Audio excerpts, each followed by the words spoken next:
The malfunction began with a soft hum, nothing loud, nothing dramatic. Just a strange vibration under the metal floor of Transport Bay 14. Most engineers would have ignored it.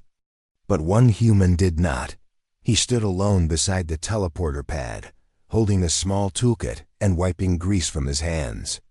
His name was not important to anyone on the station. He was not a soldier or an officer. He was only a maintenance worker, one of the many humans assigned to check power coils, tighten loose panels, and make sure the station did not fall apart. But he felt something unusual in the air that morning. A faint electrical sting. A flicker of the lights. A pulse under his boots. He frowned, leaned closer, and tapped the control screen. The numbers looked normal, but the rhythm wasn't. It was like the teleporter was breathing wrong, like its heart was beating out of time. He whispered to himself, "Not again," and crouched down to inspect the energy stabilizer. He reached out, tightening one bolt carefully. He had fixed hundreds of teleporters before, but something about this machine made him uneasy. The readings shifted, then held still, then shifted again. He stayed calm. He always stayed calm. His life had taught him that panic never solved anything. While he worked, he didn't notice two guards walking behind him. They spoke in low voices, their armor clicking softly.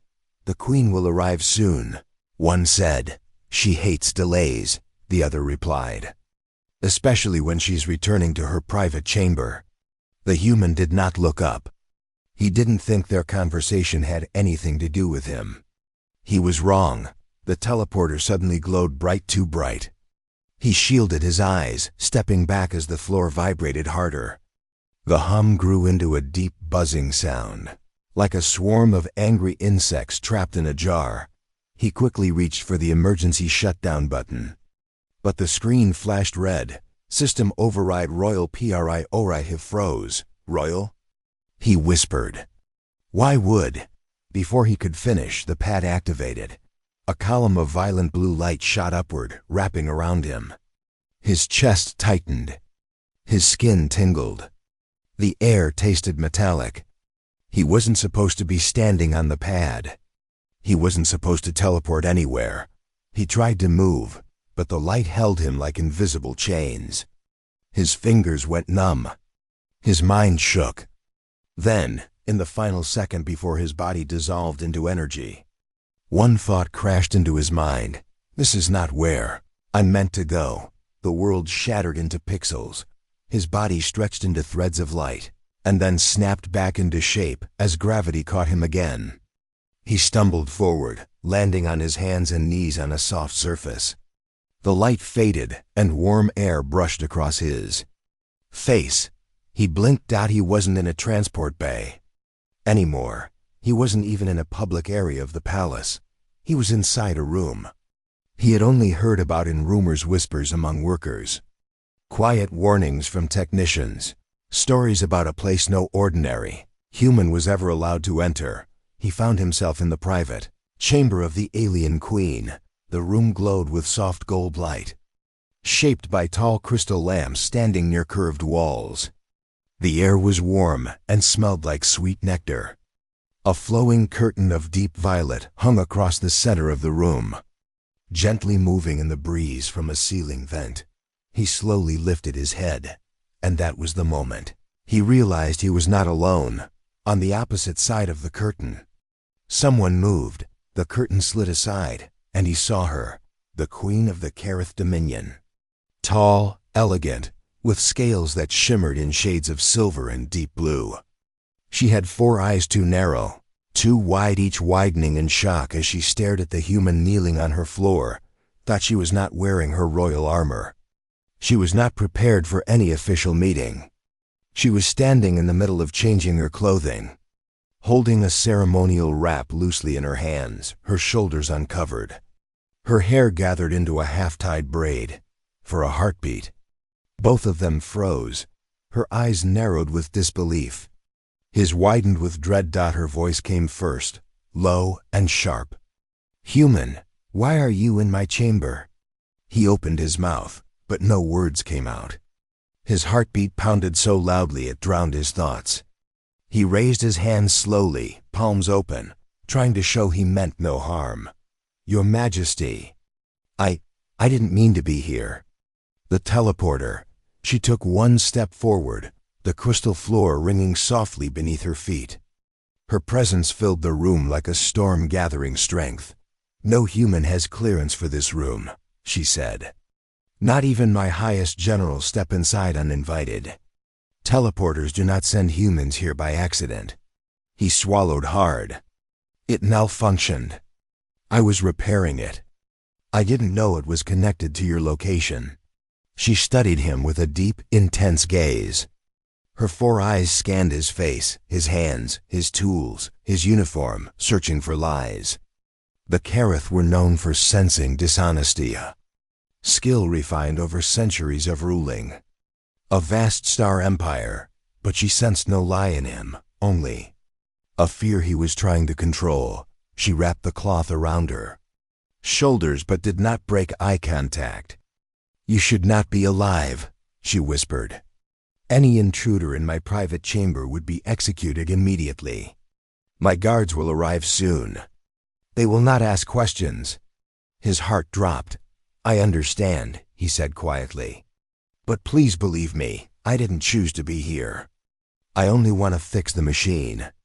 I don't want trouble."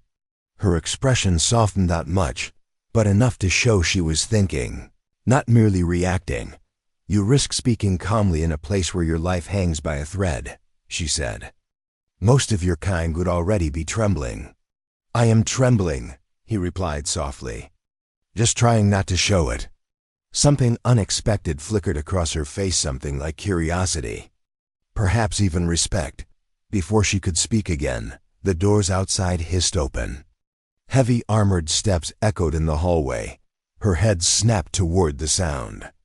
The queen tightened the wrap around herself and looked back at the human. "You cannot be seen," she said sharply. He stared at her, confused. "Then what do I—" "Get up," she commanded. "Move behind the curtain, now." She stepped toward him. Her eyes sharp, but no longer filled with anger, only urgency. Her guards were seconds away, and the queen was making the choice no one would expect. The human did not question her command. He pushed himself to his feet, legs still shaking from the sudden teleport, and stepped quickly behind the long violet curtain. His boots sank into the soft carpet, and he pressed his back against the wall, hidden from view. He could hear his own heartbeat pounding in his ears. The queen moved with sharp grace, gathering the rest of her clothing in one quick motion. She secured her ceremonial wrap around her body and straightened her hair with the speed of someone trained for emergencies. Even in haste, she carried herself with royal control. The chamber doors slid open fully now, and armored boots marched inside. 2 Kareth guards, tall, scaled, and carrying long energy spears, stepped forward. Their metallic armor reflected the golden light. "Your Majesty," one said, lowering his head, "we detected an unexpected teleport signature in this room. Are you unharmed?" "I am," she replied, her voice calm and firm. "There is no intruder here." The human swallowed. Every instinct told him to stay silent. One wrong move, one breath too loud, and those guards would storm behind the curtain and end his life before he could speak a word. The guards scanned the room with their visor lenses, searching for energy residue. His heart froze when one guard took 2 steps closer to the curtain. The queen spoke again, sharper this time. "I said there is no intruder." The guard paused. "Forgive us, Majesty." The signal was strong. She tilted her head slightly, her gaze turning cold. "Are you questioning me?" The 2 guards tensed. "Never, Majesty." Her 4 eyes stayed locked on them. And even from behind the curtain, the human could feel the weight of her authority, dangerous, commanding. "Absolute. Then leave," she said. The guards stepped back, bowed their heads, and the doors sealed behind them. Their footsteps faded down the hall until the chamber returned to silence. The queen exhaled. Just once, like someone setting down a heavy stone. She turned toward the curtain. You may come out now. The human stepped out slowly, unsure of what expression he should wear. Fear, apology, gratitude. She watched him with all four eyes, her expression unreadable. You should not be alive, she said again, more quietly this time. Thank you for stopping them, he answered softly. I know you didn't have to. Her gaze sharpened. Do not misunderstand. I protected you because I need answers, not because I have sympathy for humans. He nodded. I understand. She folded her arms, the fabric of her wrap catching the golden light. Explain how you arrived here. He told her everything in simple words, how the teleporter hummed strangely, how the readings flickered, how he tried to stabilize the power coils, and how the machine activated suddenly with a royal override command. Her eyes narrowed. The teleporters linked to my private chamber have the highest security in the entire palace. Only I control them. There should be no way for a human technician to be pulled into that system. He shook his head. I didn't touch any royal settings. I was working on a civilian pad. Then someone routed the destination without your knowledge, she said. But who would do that? And for what purpose? He hesitated. If it was sabotage, it wasn't aimed at me. I'm nobody. I'm just maintenance. Every piece on a board serves a purpose, she replied. Even the quiet ones. She paced slowly across the room, thinking. Her long tail traced a soft line across the floor. The human watched her carefully. She wasn't angry now, she was calculating. After a moment, she stopped and turned back to him. What is your name? He told her. She repeated it softly, adjusting her voice to shape the human sounds. Surprisingly, she pronounced it almost perfectly. Now listen carefully, she continued. If what you say is true, then someone tried to breach the security of my private chamber. That is an attack on the throne. He raised his hands slightly. But I wasn't part of anything. I swear it.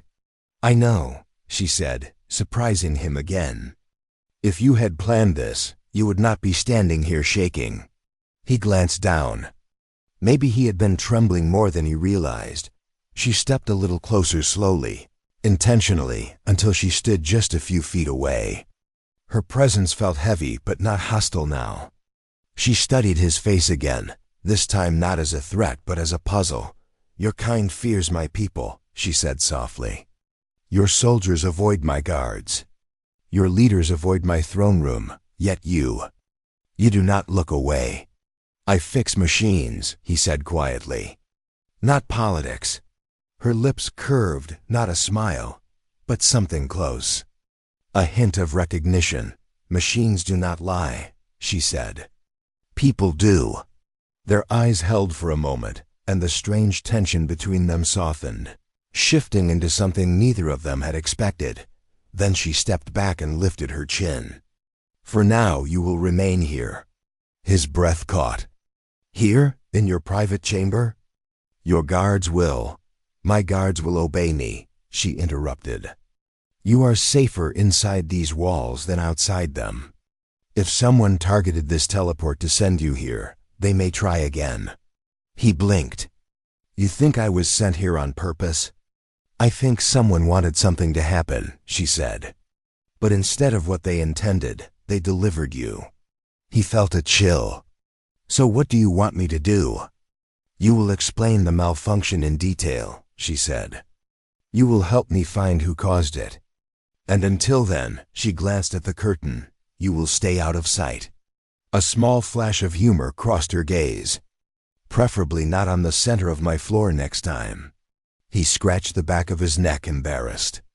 I didn't choose that spot.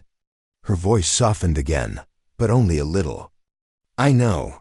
She moved toward a side console. Sit there. I have questions.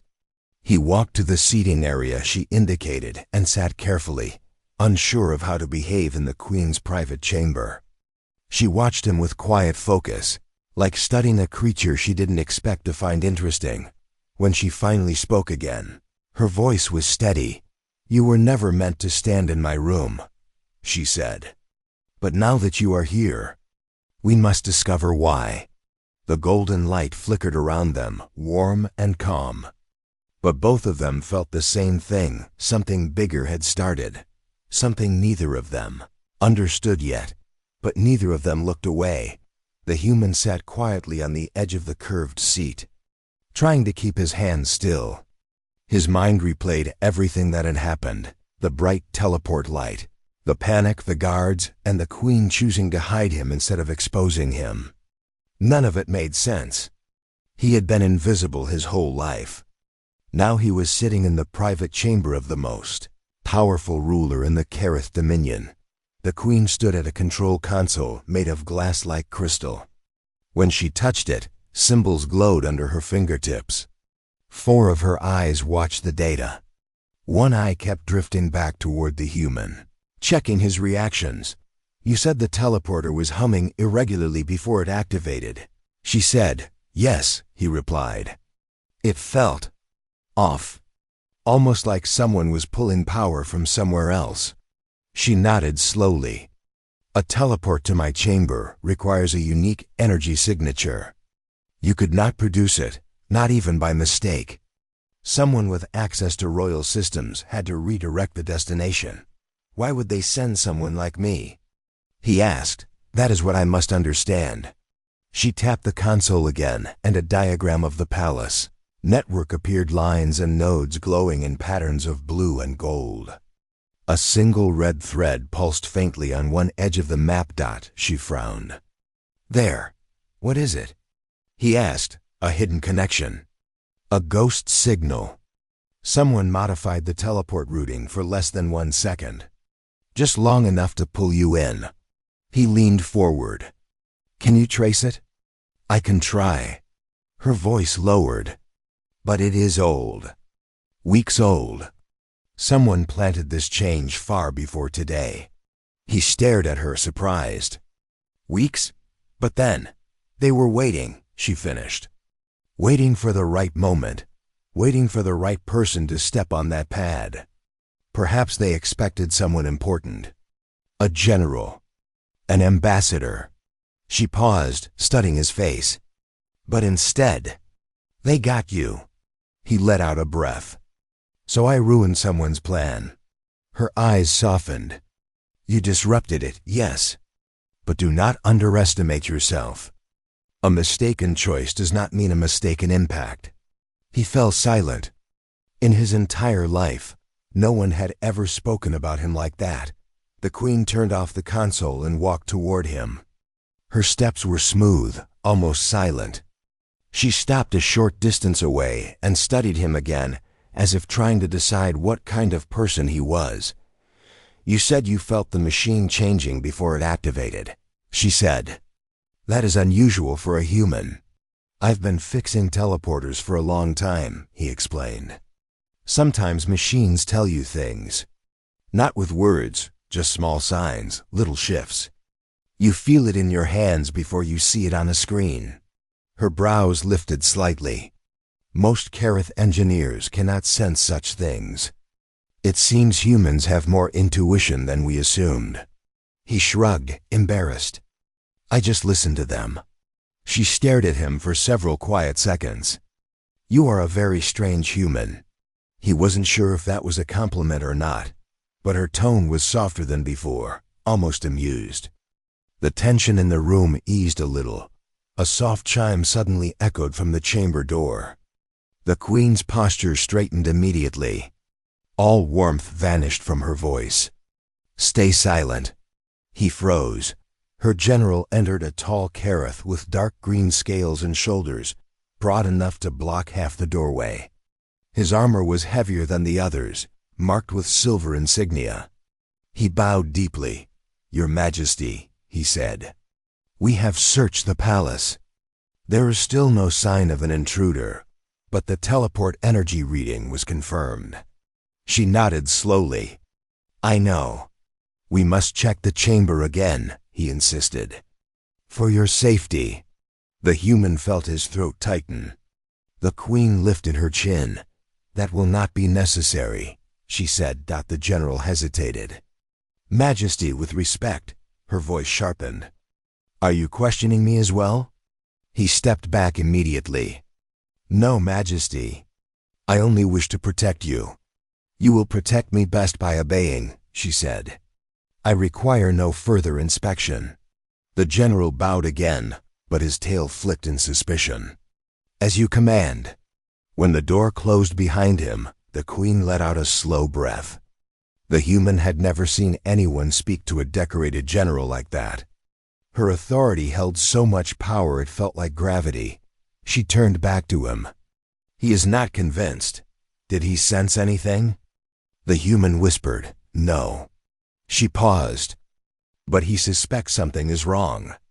And if he discovers you here—" She didn't finish the sentence. She didn't need to. He nodded. "I know." She walked toward a small alcove near the curtain and pressed her hand to the wall. A hidden panel slid open, revealing a narrow space, a miniature storage area. "You will stay here when anyone enters," she said. "It is cramped but safe. No energy signatures pass through this space." He looked at the small area. He would barely fit inside. "Are you sure?" "Yes, I do not make uncertain decisions." He stepped inside to test it. His shoulders almost touched both walls. The Queen stood close behind him, watching. "You will remain in my chamber until I decide what to do," she said. "If someone engineered your arrival, it means someone wanted to violate my privacy, my command, or test my reactions." He swallowed. And what reaction did they expect? She looked directly into his eyes. "Not the one I chose." He stepped out again and stood beside her. For a moment, neither of them spoke. The golden room around them felt strangely calm, as if the danger beyond its walls paused too. The Queen looked at him with all four eyes focused. Not judging but studying. "Tell me," she said softly, "why did you not fall to your knees when you saw me? Most humans do." He blinked.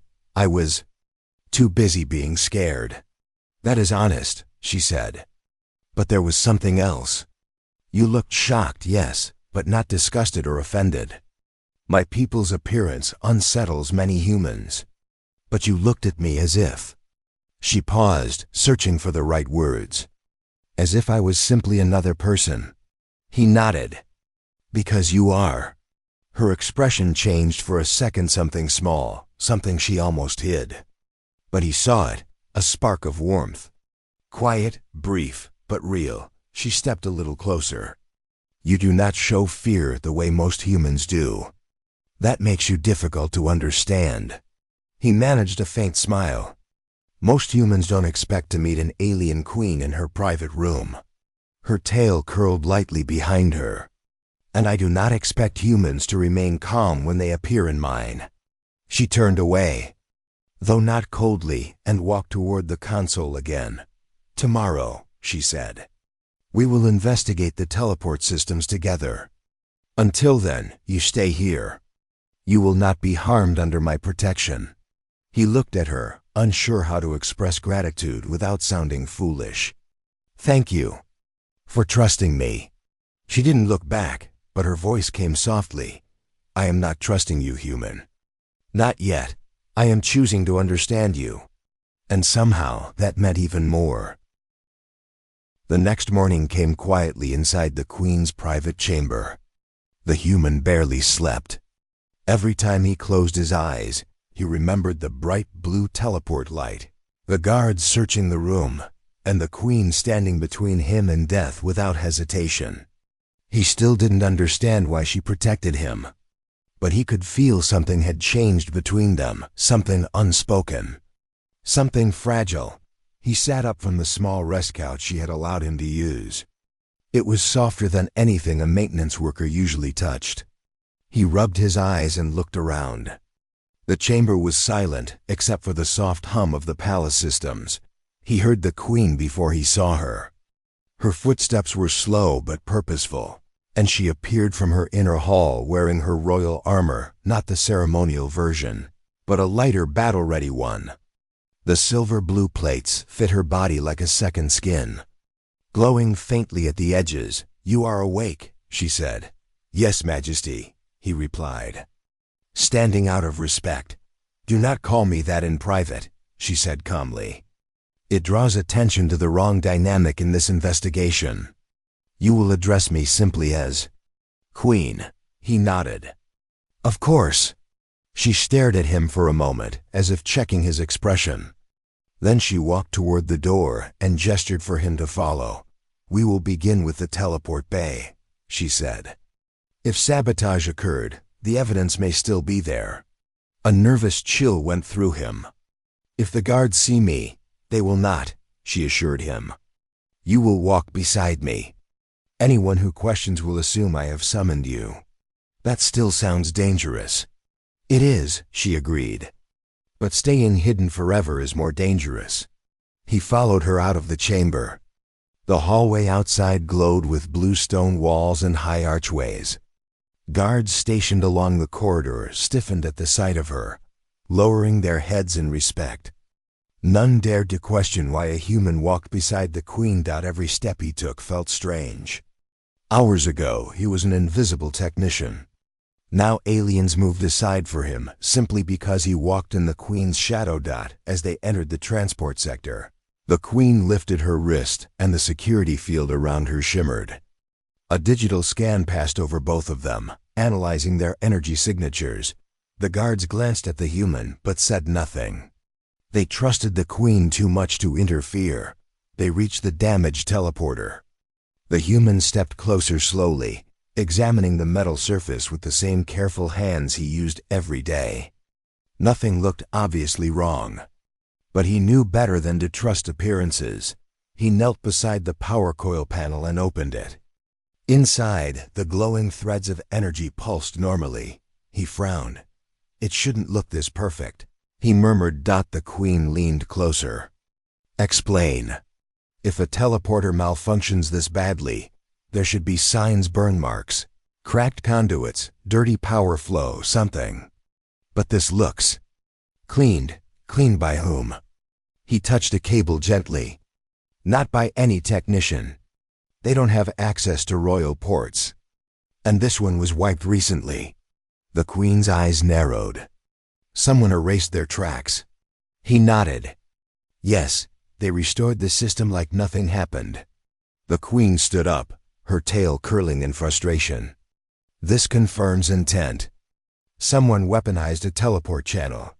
He continued checking inside the machine, running his fingers along the edges. Then he felt a tiny scratch near a hidden slot. He leaned in and pulled out a small metallic chip. "What is that?" she asked. "An override key," he said, eyes widening. "But not a human one. This is Kareth technology." The Queen took the chip from him and studied it carefully. Her face hardened. "This belongs to someone high-ranking." "Someone trusted," he added. "Too trusted," she replied. She closed her hand around the chip. "Come, we cannot investigate here. Too many eyes." They left the teleporter bay and returned to her chamber, walking in silence. The Queen said nothing until the doors sealed behind them. Only then did she turn to him fully. "This chip is dangerous," she said. "If placed in the wrong hands, it grants access to private chambers, command rooms, even war terminals. And someone used it to bring me to you," he said quietly. She slowly exhaled. "That is what troubles me most." He sat down on the edge of the couch, his mind turning. "If they wanted to hurt you, they wouldn't send a maintenance worker. They would send a soldier, an assassin, someone trained." "Exactly," she said. "So the question becomes, what did they expect you to do?" He shook his head. "I don't know. I didn't even know this place existed."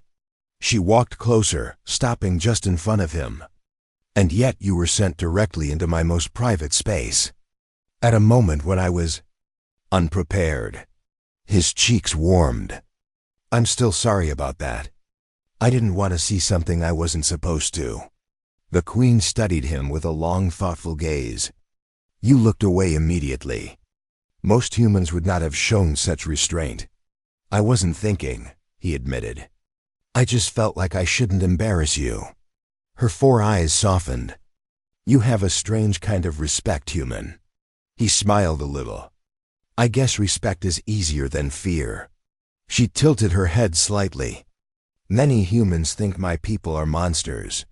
I don't, he said simply. Something in her expression shifted again, something he couldn't quite name. It wasn't softness. It wasn't trust, it was recognition. She stepped back slowly and opened her hand, revealing the override chip. This was not placed by accident, she said.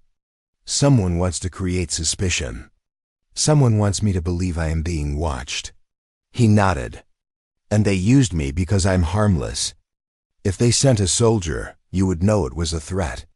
But a technician appearing in your room, that confuses you. She looked at him sharply, not in anger, but clarity. Yes, she whispered. They wanted confusion. He leaned forward. But it didn't work. You didn't react how they expected. She held his gaze. No, I did not. Silence filled the room, warm, tense, but not fearful. She finally spoke again.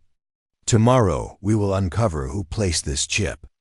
And when we do, the truth will not be simple. He nodded, feeling the weight of everything growing heavier. But for now, she said softly, you will rest. Your presence is no longer an accident. He met her eyes, 4 of them studying him with calm intensity. And you, she added quietly, are no longer just a maintenance worker in my palace. The Queen stood near the crystal window the next morning, watching the starfield stretch across the horizon. The human approached quietly, unsure how close he was allowed to stand. She sensed him anyway. You slept better, she said without turning. A little, he admitted. Still strange sleeping in a queen's room. You will adjust, she replied softly, almost teasing, though her face remained calm. He wasn't sure if she meant it as a joke, but it made his chest warm. He stepped closer. Should we start investigating today? He asked. Yes, she said. But not in the palace. He blinked. Then where? The command tower, she answered. Its systems are older and cannot be altered without a trace. Whoever planted the override chip will have left something behind there. He wasn't sure what to expect, but he followed her as she led him through a private corridor. This hallway was darker, quieter, and not guarded. It was reserved for her alone. They entered a long chamber of glowing blue pillars humming with energy. He felt the air shift around him, crisp and cold. What is this place? He whispered. The memory archive, she answered. It records every command sent through the palace, even hidden ones.